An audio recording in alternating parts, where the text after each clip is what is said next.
Good morning. Happy New Year. I'm Ann Kiguta and welcome to Cheche, the show where opinion counts. I'm sitting in for Uduak Amimo this morning, our very first show of 2016.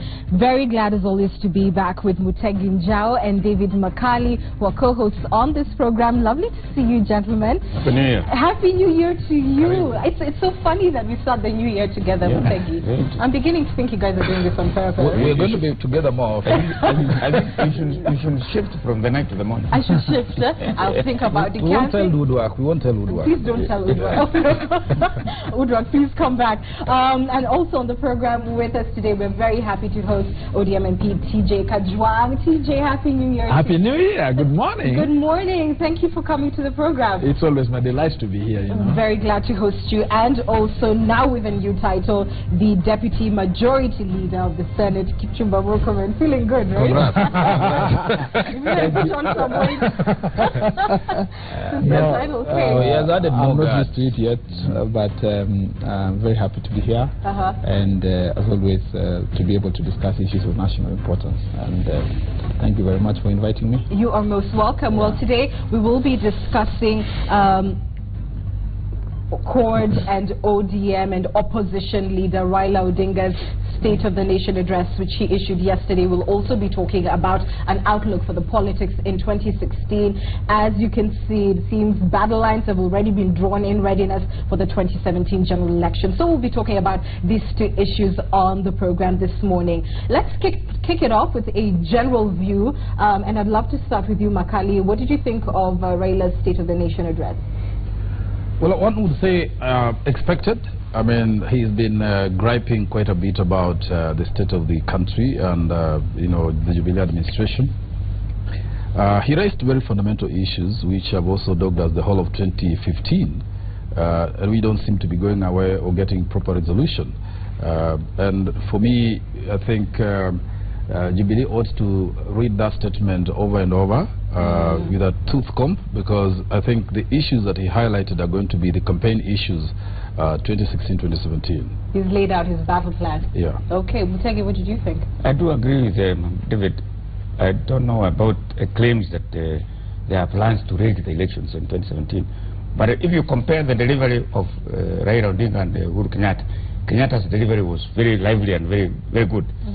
Raila was just reading stuff, and you could see he had issues with the delivery.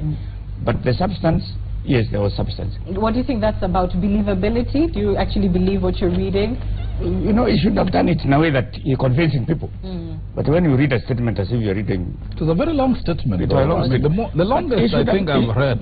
He should have done with a notoku, in a way that the PR people didn't do a good job of it. Okay. Yeah. And do you think it was a launch ineffective of his presidential campaign? Of course, it was a launch. It was a launch. That was the launch. Yeah. Okay. Let's hear from Jubilee. You had lots of accusations yesterday. I am a worried person. We are seeing Raila back to his best. And when we say at his best is when he is beating violence drums. I received a call yesterday from a bishop who, after listening to the statement, particularly where he said Kenyans should be up in arms. You know, there are two factors that determined 2007-2008 violence. One was that elections was being rigged, and it was preached for a long time. Two was to insinuate violence or taking office by all means. You know, having been the former Prime Minister and appreciating the environment we are operating in, he should have actually had a statement with a full stop that says that we are asking Kenyans to be up in arms. Because, first of all, he's projecting a possibility of desperation on his side.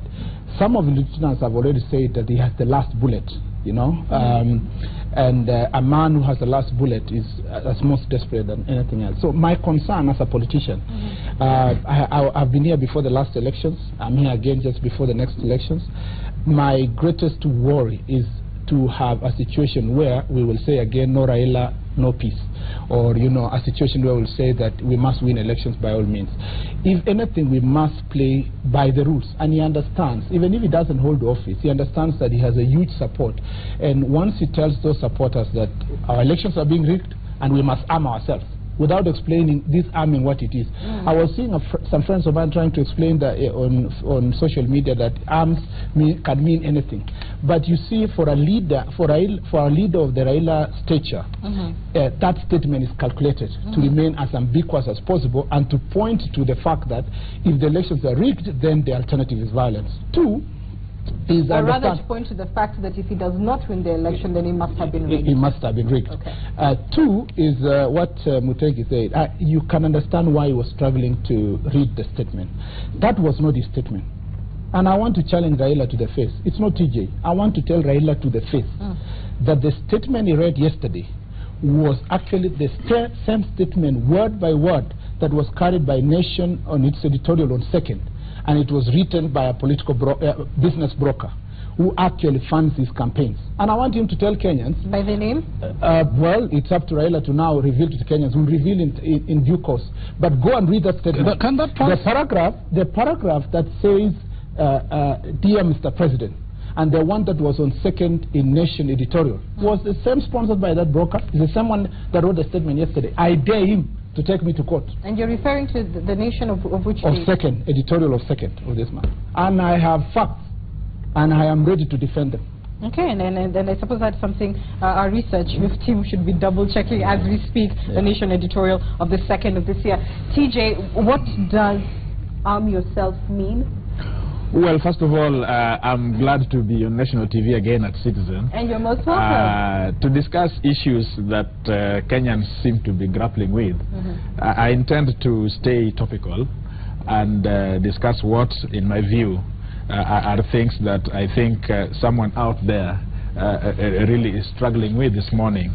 And so, with a lot of respect, I will avoid responding to my brother on things that I'm sure no discerning Kenyan really will take him seriously.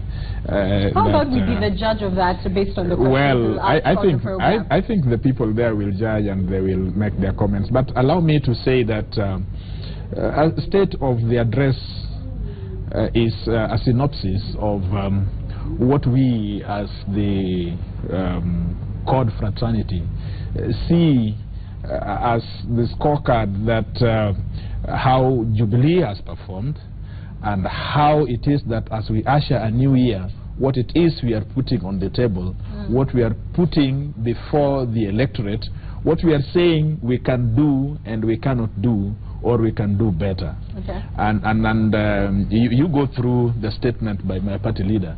He has given me really what is my platform of what I will go through within the whole year. If you wish, he has talked about almost every issue concerning the maintenance of the kind of things that we as opposition are very concerned about. We want to know how this country is being run to spark growth in this country. The issue about corruption and how it has brought us to the kneeling point. We are talking about how we practice politics in this country, the principles we hold dear, the values. Are we going to those systems that we had before my brother came into politics, the old days, where people would be bribed left, right, and center? Are we going to use state coffers for politics and so on? He is talking about how we, in our own way, are able to do something different from what my brothers have been doing for the last 3 or 4 years they have been in power. And I actually want you to hold that point, TJ, because we're going to play those clips and we will enumerate them issue by issue, just as you've mentioned, so I don't want us to belabor that before we get to it. But what I do want to wrap up, so that I do not return to it, is the interpretation of what was the basic rallying call of that statement, which was, it is time for Kenyans to arm themselves, just so that we don't have this racket. Well,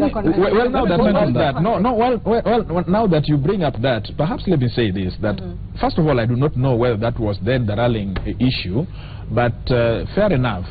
I think being there and listening to that speech, Raila told young people to go and register as voters so that they can make a decision of this country. He talked about elections. He was talking about an election process.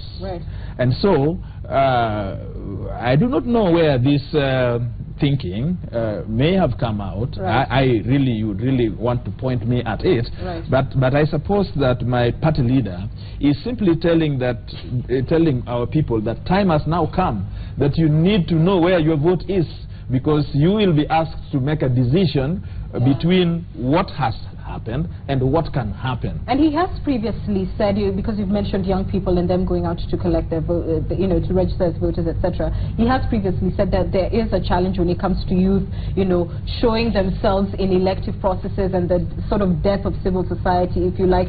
Do you think those are some of the ways in which the Kenyan public, should be reinvigorating themselves to take part in active politics? I beg your pardon, I'm not so sure I follow, but I think you're asking. I think what we have been saying, and I have said it before personally, and we as CORD have said it before, we are energizing our people. Not just young people. There are a lot of older people who do not have the vote for reasons that we do understand. And we are saying that make a decision for your country one way or the other. But be there to be counted. Stand up and be counted. Stand up and be counted. And we think that things have gone the way they have because Kenyans have been disillusioned. They have been frustrated to the point that many of them have given up the process of election. So we are saying that it is not all gone to the dogs. We have offered what it is that you can choose from. Go and have your vote and go and cast it. I think that is what Can I say something about that? I think the narrative of Raila Odinga is so obvious. It's historical. I mean, it is what defines him. If there is a father of ethnic politics, it's Raila Odinga. From coming from NDP to coming to Kano to destroy a national party, to destroying NACA national party, to actually believing, they say so, that they destroyed, they went there to destroy it, and destroying NAC, which is national party, retreating back to LDP, and so forth. His narrative has been to divide the country into, even the formation of ODM just made it national, but he maintained this perspective that you had what we called figureheads who are representing certain communities.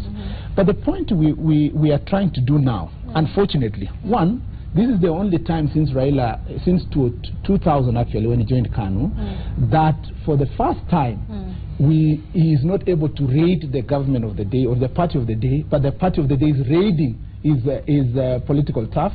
Two, I thought he raided some URP members just before we closed last year. No, I'm just saying, I mean, I've never seen any one of them, none of them defecting to ODM. Two is that this is the only, he has realized that merchandise he runs, which is ethnic politics, has now been threatened by the formation of Jubilee Party.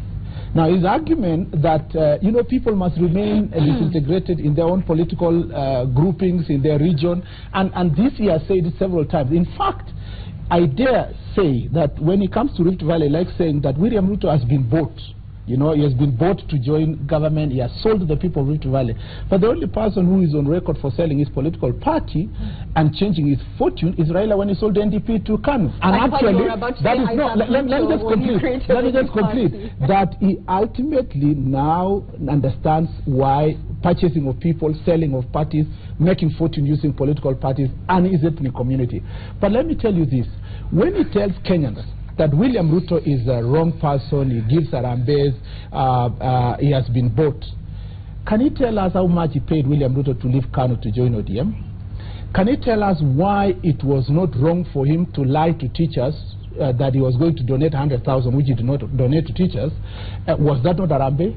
When he went to Mandera just the other day, visited a family that was bereaved, instead of taking the money, after hiring even a whole plane to go to Mandera, he went and promised them that he would send a Harambee of 100,000.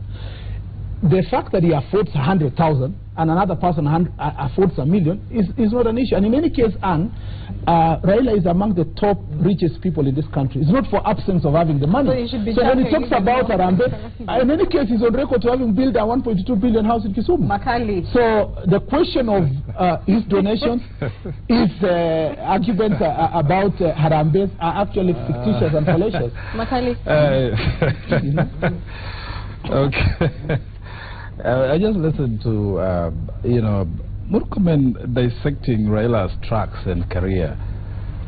And, you know, I think it's a bit strident. I mean, his explanation of how Raila moved from NDP to LDP to all these parties. As some sort of political assassin. And then trying to attribute an ethnic dimension to those movements is a bit stretched, if you ask me. Because, I mean, when he joined KANU, what was ethnic about him joining KANU? I thought that he would be joining a national party that's what he's saying. To destroy. And they are on record saying, I mean, that is extremely partisan. Well, I think for us, he destroyed KANU to the benefit of the country, if you ask me. So very many people celebrate that destruction. Including you. I think you ought to celebrate that destruction of KANU. But I think that when we focus too much on Raila the person, I think we lose focus of the issues that are contained in that statement. Raila the person, I think, is entitled, like anybody else, like all politicians, to pursue power and to get, you know, into arithmetic networks and other calculations that can deliver. And so when other people get into it, it becomes pursuit. It becomes bad. But there are issues that I think that they need to be looked at objectively about the use of money as political currency in our politics, in our democracy. And that had been, there was an attempt to lower that, including passage of the law against Harambes, which I think Professor Nyang' Nyong'o had moved. And all these things are being frustrated. I mean, we must agree as a country that we must monetize our politics so that we can actually achieve a level playing ground for democracy. But is that actually possible? And it does make a fair point, especially, and I would beg your pardon, when it comes to women candidates who are not able to raise the same amount of funds as men to actively take part in elective politics like men can do. So funding certainly is an issue, and it doesn't. It's a big issue. In fact, it's not just. I mean, and Senator Murkomen ought to know, because even there is a movement to create a campaign financing bill that's going to restrict the splurge of money in our politics, which is actually compromising our politics completely. I mean, anybody who denies that certainly doesn't is not realistic. Doesn't watch Cheche. It's certainly not being realistic and honest. But I want to address. I think we look at all the issues that were raised in the statement. But the matter that I think is core here, and which Murkomen raised and TJ avoided dealing with, is the matter of arms and the interpretation of that sentence. I think there are two ways in which that word is used. One is to take up arms, and then literally that is a call to war, to fight. But to rise to be up in arms is basically to defend your position or rights or your ground from being stolen. And I think the context in which this was made is in that second context, that Kenyans need to be up in arms against this erosion of their rights, against the pollution of our democracy. But if you ask me, I think it was inappropriate use of that word, given the politics and the context. The speechwriter, I think, ought to have avoided it altogether. Do you think it was a mistake, or was it calculated? I think it wasn't. It was a mistake, if you ask me. Lack of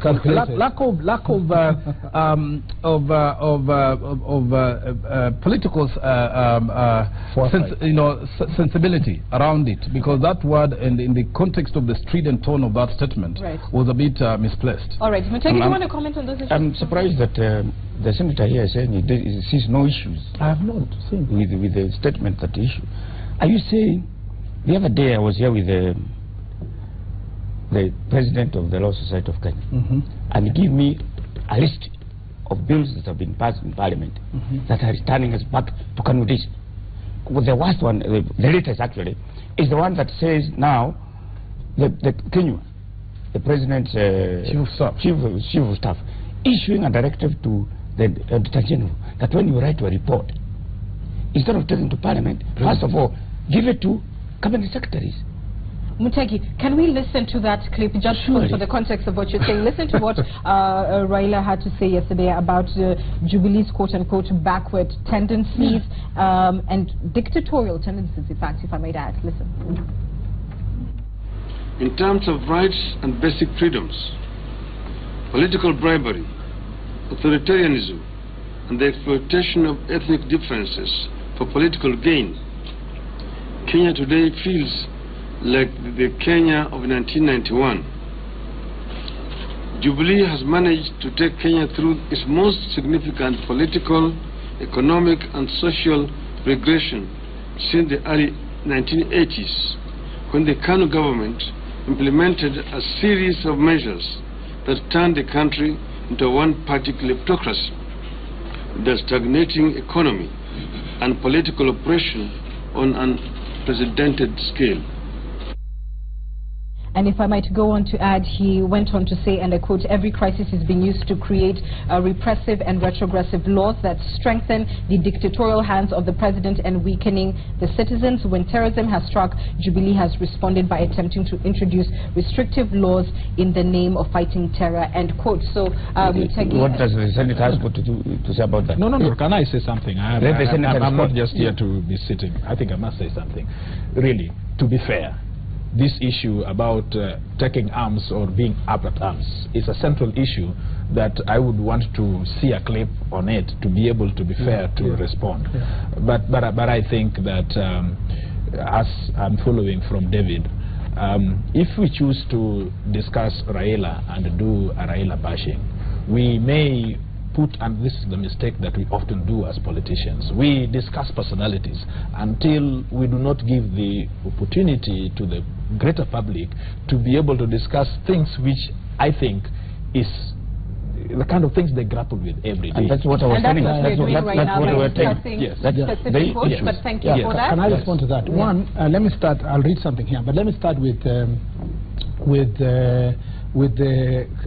economy. You know, we inherited an economy that was growing in slightly less than 4%. Now the economy is growing at 5.6%. Hopefully it's projected to be 6% next year. We have a country now that has received the highest foreign direct investment since independence, part of it being in the railway and the others, oil sector particularly, and the mining sector, 3 sectors. We have a country that has attracted the biggest conference since independence. The WTO conference was held here. The Global Economic Summit was held here. Actually, Kenya is becoming the most preferred destination, despite the challenges that we face in terrorism, you know, in this country. So we have a more, the indicators out there indicate a more healthier nation than what is actually being projected by Raila. Someone reading the statement would imagine that there's another country in mass that is actually in abject degeneration. But two, most important, it talks about security laws, and particularly on the appointment of Inspector General of Police. And I want to read the Constitution, Article 245, which says that there is established an office of Inspector General of the National Police Service. The Inspector General is appointed by the President with approval of Parliament. If there's any sector that is never required by the Constitution, any other process of interview, application, and so forth, was the Office of the Inspector General of Police and the Office of the Chief of General Staff. The reason being the President is the Commander-in-Chief, is the one who appoints them, but it's only for Parliament to approve. But can I point out, can I point out, just let you go, in reading that particular, interpreting it, should you also consider public participation and competitiveness required by the same Constitution? Let me just complete. How does the President achieve that through direct nomination? The public participation is achieved through approvals of Parliament, because Parliament are representative of the people. That's why all those appointments are approved by Parliament. Let me just complete my thought process. So the point we are saying here is that if there was a breach of constitutional processes, people would have challenged the appointment of Boynet. Others even went to court for it. It was the law that was used to appoint Inspector General of Police. And by the way, Anne, I need to insist this. Since the Garissa incident, the terrible incident in Garissa, and you know that's when the IG had just come to office. Since the new team was put in place that are managing security, the security in this country has improved a great deal. And I thought that was the first thing Raila would have stood to say. We thank God that the Christmas period and the New Year period was fairer than the many others we've had in the past. Because, you know, we are investing in our security and it's improving. Whether it was in equipment, whether in terms of management of human resource, whether it means the hiring of the human resource. There's nothing that actually, even petty crimes in this country have improved a great deal. That is why, and TJ, I want you to persuade you here, my brother. We can disagree. And you know, I am the most ardent critic of court, yeah, but I can persuade you. You are a critic of Raila. You are not a critic of court. You must make those distinctions. Even Raila as a person, and somebody I've worked with before, I expect more from him. Two, let me persuade you as court. Let us compete on the politics, but let's leave our country intact.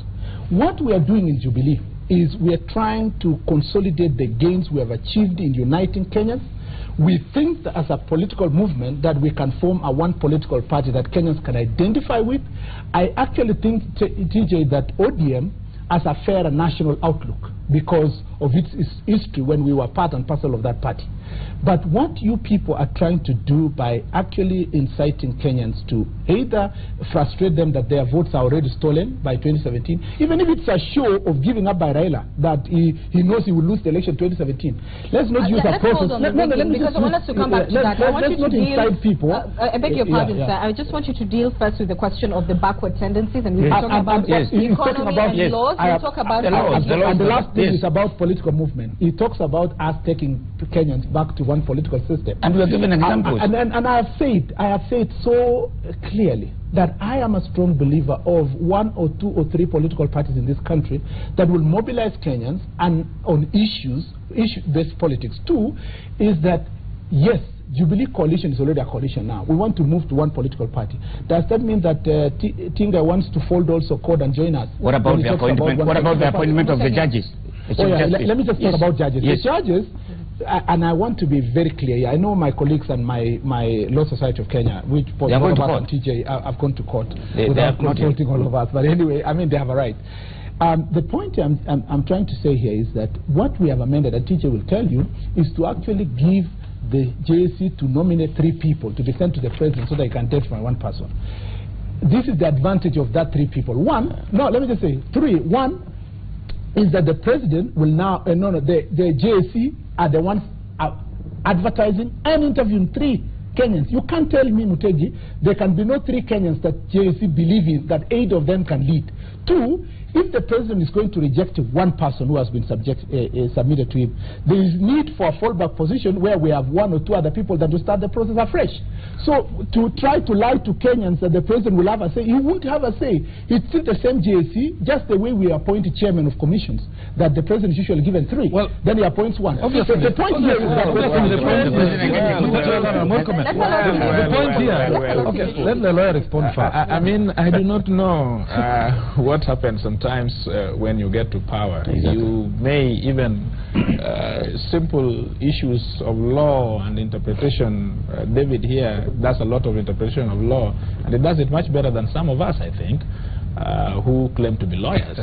I mean, you said a lot of things which I would want to respond to, but let me just pick this one which you have just talking about. I mean, lawyers are looking at us there and looking at you and wondering which part of the law we are looking at.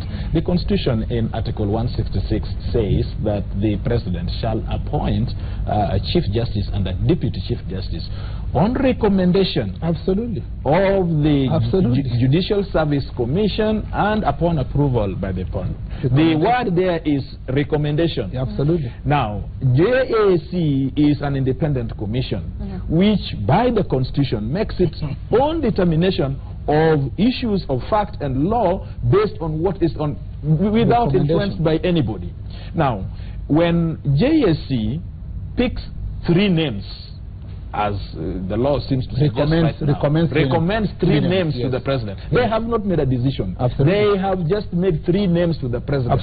At the end of the day, who does the decision is the president. But it's not the question of the names that is the most important thing. It is the question of independence.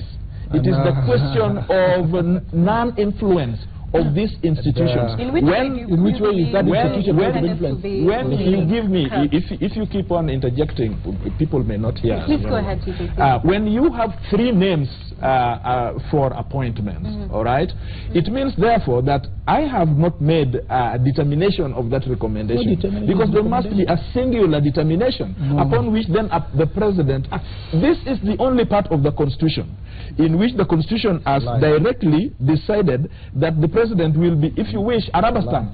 Is actually a conveyor belt. Why? Because there is a complete separation of powers. This is the head of the executive, who is a creation of the Constitution, just as there is a head of the judiciary that is a creation of the Constitution, and as well a legislature that is created by the sole Constitution. Can you reject that recommendation? Hold on one second. I just want to say it in the most lay of terms.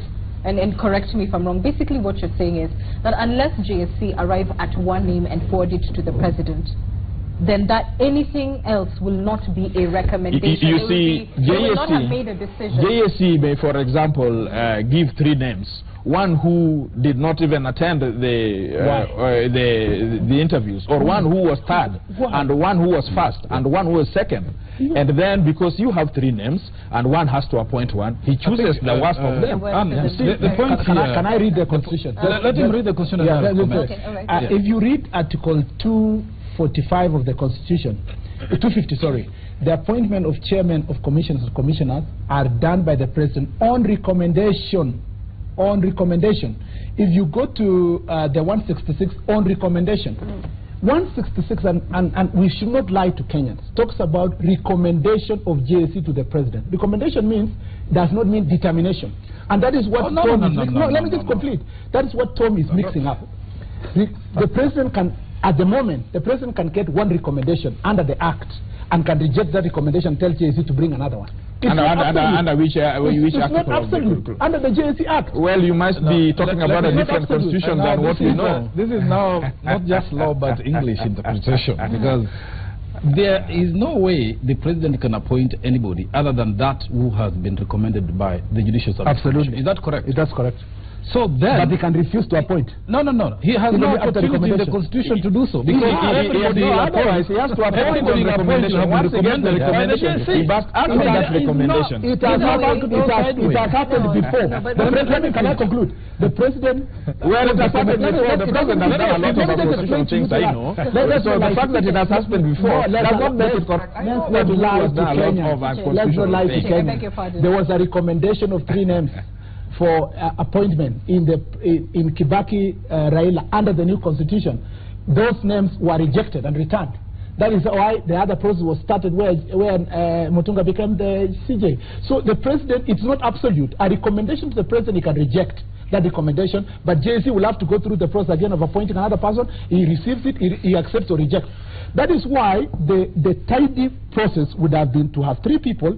If the President is not comfortable, number 1, for whatever reason, you can even say that because he has that power to reject, or number 2, or number 3, or perhaps he thinks that gender balance has not been achieved, he will have the option of falling back. You know, it is very difficult to that's what the problem is, because in this Constitution, and that is the law, it was not expected that the President should have any discretion. Yes, exactly. Absolutely. Let's make it very clear, because otherwise you're interpreting another Constitution. Exactly. That was not the intention of Kenya. And it is only one Constitution, I know. That discretion should not be sneaked back, such that the President has manipulative capability to say, I am giving you this job, and you owe it to me because I have option to choose the other person. Yeah, can I ask you? Hold on. And that's why. Then the third one. Gentlemen, he cannot. It's not expected that he rejects. He cannot. Even if he rejects, then he's trying to exercise discretion which he doesn't have. Fair enough. But just to make a final point on this, because we must go to break. Quite frankly, Murkomen, this is not different from what Jubilee has been doing. It has been sneaking in its own roundabout amendments using semantics, quite frankly, to alter what Kenyans believe was the spirit of the Constitution. It's a semantic issue. We're taking a short break. We're back with more on Cheche. After this, we're going to break. We'll be back.